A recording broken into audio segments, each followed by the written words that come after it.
Everybody good morning. என்னோட பொண்ணுங்க 2 பேருமே வித்யாநிகேதன் சிபிசியில் படிக்கிறாங்க. இன்டரில் 2 பேருமே ரொம்ப நல்லா. இப்போ அந்த ஸ்கூலுக்கும் இந்த ஸ்கூலுக்கும் ரொம்ப நல்ல டிஃப்ரென்ஸ் தெரியுது.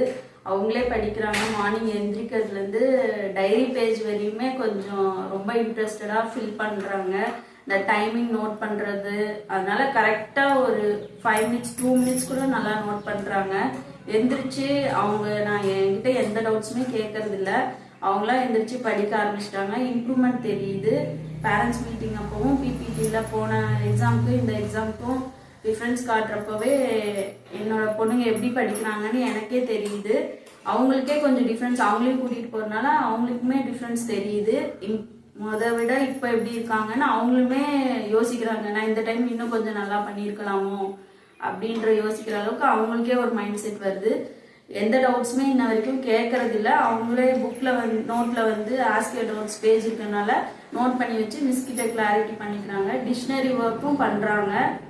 மற்றபடி ஸ்கூலோட இதை பற்றி சொல்லணும்னா எல்லாமே நல்லா இருக்கு.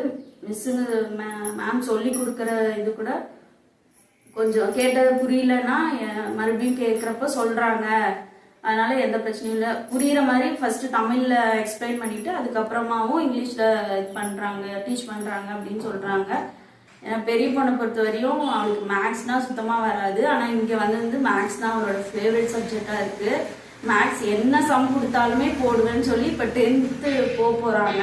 10th அவங்க நல்ல மார்க் வருவாங்கன்னு நான் எதிர்பார்க்குறேன்.